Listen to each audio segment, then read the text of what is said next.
Wall Street Memes Casino, I'm fine. and Sportsbook. Andrew McCart, IFL TV. I'm out here in Saudi Arabia, and I've got to say, honour to speak to you, Alistair Overeem. We spoke a little bit before I pushed record there that I followed your career excessively when you were fighting Strikeforce and Pride and all the UFC days and that, so it's an absolute honour to speak to you. And so my first question is, how's life now you're retired? Life is excellent. Hold on. Life is treating me good. Yeah. How can I say? You know, being active as a fighter, looking back, was amazing. Brought me all over the world. I earned a couple bucks. Met amazing people. Had some wins, many wins. Some losses. I learned from my losses. When I won, I was very happy. So all in all, it was a tremendous adventure. But it does give you, it does keep you, that's the right way to putting it, it keeps you in a certain stress, fight and flight. And since my last fight with Badr, I had gotten injured actually already before in the Rico camp. So I kind of kept that good with a lot of physical therapy, a lot of ice baths, a lot of holistic health. But after the fight, my body just didn't want to do it anymore. And I kept on trying for a number of months, right up until the point I just got tired of it. And I was like, it was like 6 months last March. I was like, you know what, I'm done with it. It's over, it's done. And from that moment, my body is good again. So I don't know. I don't know if my body was communicating with me. But to me now, already, what is it? Almost a year later, I noticed that my whole system has come out of the stress, out of the fight and flight, and it's come now in a nice, relaxing creativity mode. And it's wonderful, right? Of course, I've been fighting for a long time, 25 years, 94 fights, many fights, a lot of traveling, a lot of action, a lot of left, right. But now I'm in a more relaxed state, and I know I'm just enjoying life. I'm enjoying my kids. Good. I have exciting new plans in health, of all things, right? First the fight mode, the structure mode, and now health, promoting health. Actually, basically more all of the holistic health methods that kept my body healthy. The way I see it, it's now time to pass this on, right? I want the world to know that these things work. I only have one surgery done in my entire fight career, so that's 30 years of training. Only one surgery done, and I always was able to patch my body up in the holistic way. And I think this holistic method, the world needs to know. And it's actually COVID that addressed it, because during COVID nobody seemed to understand preventative, right? Well, all is preventative. It's all lifestyle. So that is my next mission. I want to promote a healthy lifestyle, all of the holistic methods. Of course, sports is going to be a big facet as well. Think about the big health expo, big health summit. Think about speakers. Think about Wim Hof, one of my mentors. Met him in 2015. Amazing individual. And promoting sport, promoting health, promoting happiness, promoting faith. Faith is another important one. Right? You know, it's all going to work out. We do not have to take injections or have to take pills. We can get healthy in the holistic way, and it's all about lifestyle. And that's going to be one of my big pillars coming up in the next couple of years. Alistair, I do want to talk about that. I will touch on that probably at the tail end, because a friend of mine done a podcast, James English, with Wim Hof, and me and him, we do the ice baths and the cold water therapies and that. So I do want, I do want to touch on that at the tail end of it. But there is a reason why you are here in Saudi Arabia, like myself, and a guy that you know very well in Francis Ngannou stepped into a different discipline, the boxing world, to face a very, very dangerous fighter in Anthony Joshua. Now let's just get down to the nitty gritty. Just tell me your thoughts on that fight. I think it's a very interesting matchup, right? Right after Francis Ngannou and Tyson Fury. Who did not love to see that fight? And geez, did Francis Ngannou surprise the world, right? Because everybody thought he's not really that good. I have fought Francis. I know he's a tremendous, special individual with a tremendous power. So I knew if he's able to connect, and he was able to connect. So I'm very excited. And also about the fact that Anthony Joshua, of course, icon in the boxing sport, been around for a long time, but also is in a strong shape. His fight rhythm is high. He's had, 4 fights in the last 11 months. So his rhythm is high. So I'm very excited about this fight. You touched on it there. You have fought Francis Ngannou now. people are always going about his power, and we've heard Dana White in the UFC say that he hits like a Ford Escort travelling at 60 miles an hour. Now, albeit we know 4-ounce gloves is a lot different than 10-ounce gloves, and how hard does this man hit? You've shared the octagon with him, and a lot is made, and you're probably in the prime position right now to tell the world how dangerous this man is. So, yeah, my question is, how dangerous is this guy, and how much of a monster is he? Well, I think you can imagine it. If he hits you, that there's going to be damage. It could be over, or there could be, in the case of Tyson Fury, an 8 count. If he touches you, yeah, there's a problem. And it's like when you're playing chess, but every move the other person is making puts you checkmate, and that creates a certain puts you on edge all the time, and that could be a factor in the upcoming Anthony Joshua fight. Also, considering the weight difference. We know, you know yourself, being an ex-fighter, that the different disciplines, there is minute differences. We know that UFC guys, MMA fighters, you maybe swing a little bit wild with your shots or longer with your shots to get behind the guard and hit the back of the ear. Boxers, we're more cute. Do you know what I mean? We short left hooks and straight, a wee bit neater with our shots. That being said, can you see Anthony Joshua being the pure boxer, finding openings on Francis Ngannou where he can do some damage? Because I think you can admit yourself, Alistair, that we've yet to see Ngannou's chin checked. We've yet to see him rocked or hurt or even dropped. So do you think Anthony Joshua is the man to chin check Francis Ngannou? Well, we're going to see what happens. What I do know is that Francis Ngannou could take a shot. So again, it's an amazing fight, right? And are you enthusiastic? Who do you think is going to win? You put it on me. See, I never get asked the question, Alistair. The fans win. How's that? Is that a good answer? No, but I'll tell you what. I'll say Anthony Joshua just because he is the boxer, and I think that Ngannou is going to be tough. We've seen him in the UFC. I do follow the UFC and MMA and all this sort of stuff, so I do think it'll be tough. But I just think the cuteness and neatness and the delivery. Conor McGregor said the rhythm. Yeah, I think that Conor McGregor said it best. It's timing and precision beats power and speed. I think Anthony Joshua's got better timing. He's got better precision. I think that might be the difference in this fight. I don't know. Do you agree? I would elaborate more. Francis Ngannou by KO or Anthony Joshua by decision. That's, I think, a realistic. I think probably 80%, maybe 90% of people think the same as you. Maybe Ngannou KO or Joshua decision. It's interesting to see the growth. And as a former fighter, I always was very good at predicting where somebody would be at after a loss or after a win, and I predict Francis Ngannou will be at his very strong shape. I kind of always gauge also at the press conference. He's sitting there very secure about himself, and then also the fact that he fought the Gypsy King and knocked him down, didn't really get in any trouble. I think that is going to be a tremendous boost for his confidence coming into this fight with Anthony Joshua. I'll ask you a question then. Tyson Fury and Ngannou, who won that fight, in your opinion? Difficult. It's difficult. But it's difficult because I was not. Okay, so it's 10 rounds, right? So the 8 count was there. That's real damage done. 2 rounds down already. That's 2 points, right? Because then you're in 10-8. But then you can compensate through all of the order rounds by just doing just a tad bit, a little bit more. So considering everything, I would give it to Gypsy King because you have to score it over 10 rounds. You can't go off of 1 round.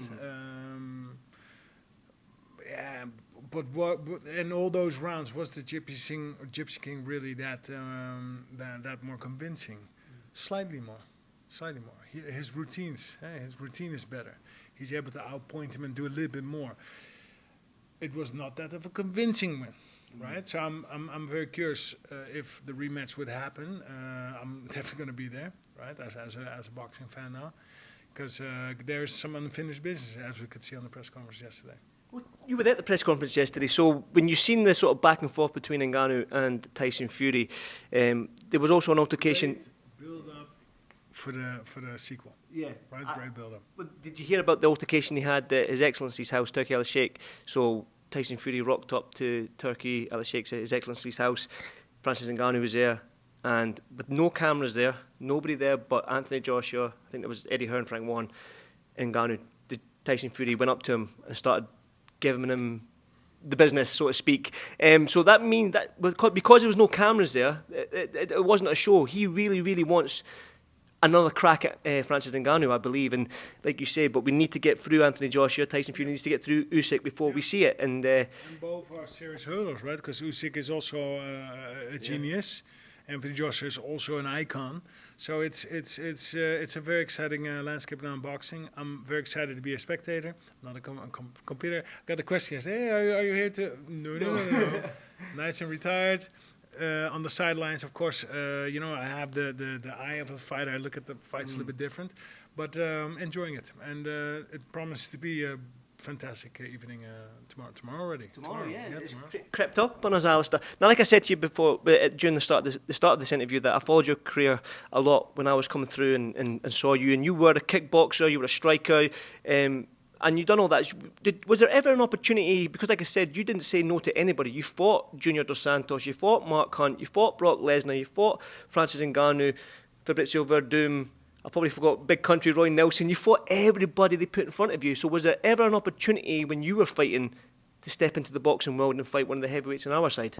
No, never an offer, never an opening. If there was, I probably would have jumped on it. The purses in boxing are higher. It's just a different game. Was I ever any good at boxing? Not specifically. I mean, I can punch hard, but boxing is a whole different game, right? There's so many details. I appreciate it way more now that I'm a spectator. But and how good can you translate all those details in your actual performance? So it never was an option for me. But if it was, who would know? Who knows what would have happened? Who would you have fought in the boxing world then? Who would you have fought if the opportunity came back when you were fighting in your prime? And who was around in your prime? The Klitschko's, I believe, Anthony Joshua, maybe Tyson Fury as well. But who would you have loved to have fought in your prime in the boxing world? Considering my level with boxing, it was not on that level, I can tell you. So it was not realistic. Not realistic. And for me to now sit there, I would have thought that's just not realistic. And I'm retired also, so it's like let's not stir something up which was not even there in the first place. Right? Good answer, very good answer. Actually, but we did cross over. We went into kickboxing, K1. That was kind of my crossover time. It was an exciting time, right? Because of course, as an outsider, you're seen as a threat by the entire organization. So all of the K1 guys, kickboxing guys at the time were, talking about me and talking smack and hyping. So I can only imagine now the same with Francis Ngannou, right? He's into a different realm. He had to prove himself. Now everybody's a little bit, okay, he's real, right? He's a real force. And again, very curious how he's going to perform on Friday. Alistair, you know yourself as a heavyweight, it takes one shot. It only takes one punch, and then from the guys your size, and that's it over with. And I've asked this question a lot this week, and I feel like it's a decent question to ask, obviously, because Joshua can obviously bang. We've seen his knockouts. I think he's had 20 plus, went the distance 4 or 5 times in his career in nearly 30 fights. Ngannou can clearly punch. Is this a case of whoever lands first wins this fight? Well, considering the weight difference, I believe Francis Ngannou is a little bit more heavy. Yeah, so that's significant. I think if Francis lands, there could be damage done, and I think and if we could look at Emperor Joshua, he needs to land a couple of times, right, and a couple of times consecutively. So it's interesting, definitely. Who's able to land, right? Who's able to land? Who's able to pull it off first? Well, that's where we're spectators, and we love the sport. We love the combat. Exactly, 10 rounds is a long time. I've got to ask as well the undercard. I don't know if you follow Zhilei Zhang and Joseph Parker and that fight. It's a very exciting fight, and it's a clash of styles. You've got Zhang, you mentioned the weight difference, and he's a much heavier man, much bigger man than Joseph Parker. Joseph obviously smaller and quicker on his feet, maybe a little bit faster hands, explosive. Can you touch on that fight for me? Can you pick a winner on that one? If I listen to my gut, I'm going to go for Parker.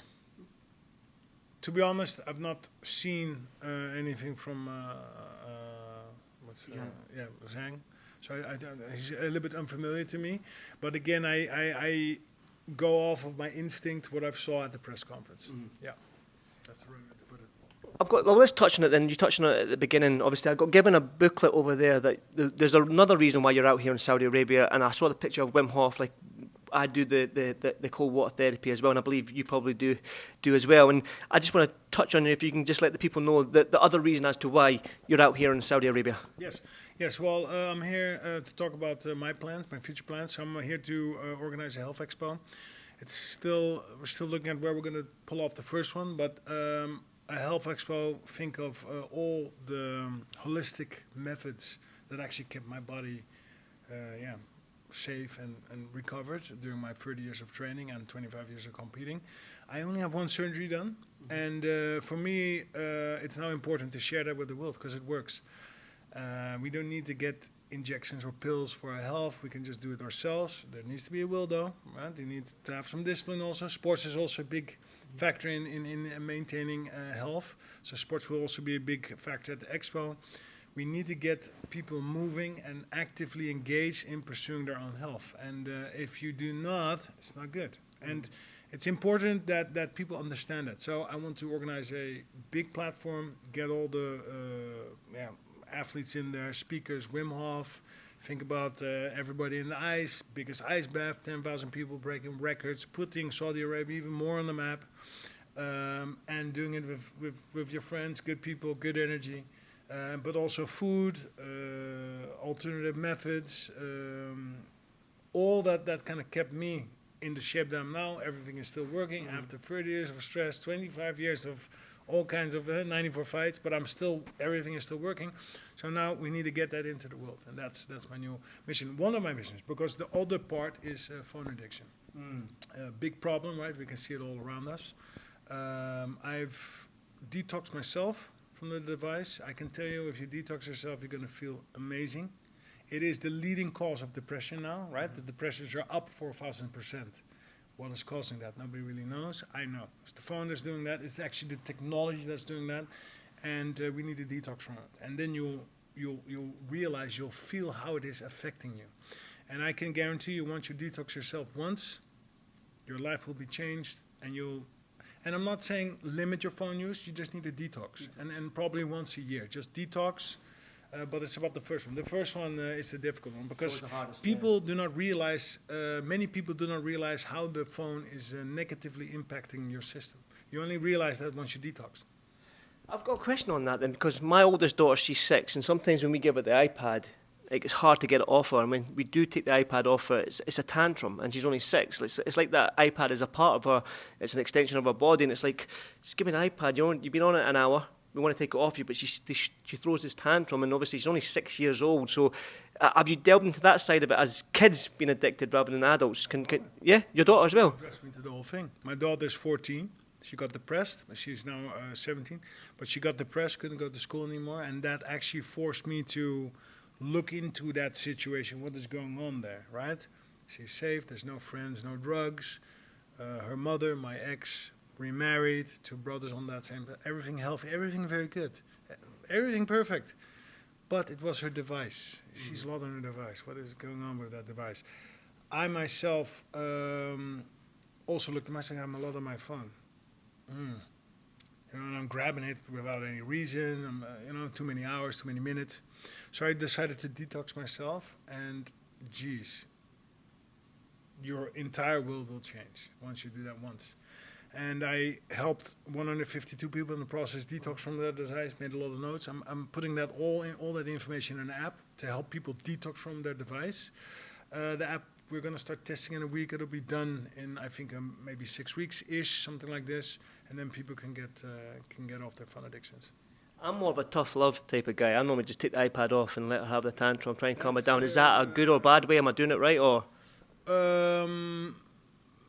she's going to be pissed. Yes. And that's a sign of addiction. She's addicted. Yes. And if we look at it more broad, 60, 70, 80, maybe even 90% of the world is addicted. So what has happened, we kind of slept into it, so you can't blame anybody. We are all junkies for the next hit of information, comment, like, news, whatever it may be, but we are junkies. And if I can complement that with which junkie do we know that has a happy end? Doesn't have. So we need a detox. My message is: you detox once, your reality will change. You're gonna, like I did it myself. I've done now 2 detoxes. The first one was 2 years ago. The addiction comes back though slowly. So last July I detoxed myself again, and I'm actually now going to do it next week. So I'm going to detox myself for the 3rd time. So it'll most likely become a yearly thing. But Sorry, can I just jump in? How long do you detox for? How long do you stay off your phone for? it's a month. It's a month. Yeah. Is that just, obviously you need your phone to make calls and maybe the odd email, because obviously you're obviously a busy man. Is that just like the apps? Is it like the social media apps you detox from, or just your phone completely? You can write, but limited. Right. And calling you can just do unlimited, but even looking at your screen has a negative impact on your system. Right. The phone is literally attacking your system in multiple ways. No, don't do that. Just detox. Download the app, detox, feel the difference. What's the app called, Alistair? It's going to be HO360, so Alistair Overeem 360. And it's going to be an amazing app, because there's of course phone detox is the main thing, but there'll be a couple more surprises coming after. Well, make sure you download that app when it gets out, folks. One final one for me then, Alistair. I know Charlotte over there has been patiently waiting, so I won't keep you much longer. Your final thoughts, your final prediction on the huge fight tomorrow night. Anthony Joshua, Francis Ngannou, what's going to happen? I think the fans are going to be the big winner, right? Because boxing is very much alive here in Saudi Arabia. Leaning a little bit more towards Francis Ngannou, judging of what I saw on the press conference. Of course, I look at fights and fighters a little bit different, because I've been in there many times myself. So leaning a little bit more towards Francis Ngannou, but Anthony Joshua also is a stud, an icon of the sport, been around for a long time. And I'm just awaiting a beautiful performance by both. Yeah. And when there's a beautiful performance by both, there's no losers, right? That's how I see it. Exactly, and it's as long as the fans win, we're happy, right? Absolutely. Alistair, thank you so much, brother. And listen, I'm going to get onto that app, because I think it will be good for my youngest daughter that's coming through. She's only 2. She's not got an iPad yet, so... The problem is the youth doesn't understand they're addicted, and they don't understand life without the devices. Yes. So us adults have to take the lead. We have to do it. We have to detox ourselves first, and then we understand what it is doing to us, and then we need to, just detox our kids. Yeah, right. Definitely. That's how it goes. I like that. Honestly, I'm going to get on board with that, Alistair, because I think it's a very, very positive message, and it's a message that needs to be said. Yeah, you're going to love what it does to you, the effects. Again, I'm reiterating, it'll most likely become a yearly activity because of your quality of life. Quality of life goes up. You're just going to enjoy everything more. Good. I'm looking forward to that. Alistair, like I say, Charlotte's been patiently waiting, and I do thank her for waiting so long. But Alistair, like I said, thank you so much, brother, and I'll see you at the weigh-in later on. Thank you very much, man. Thank you. Wall Street Memes Casino I'm fine. and Sportsbook.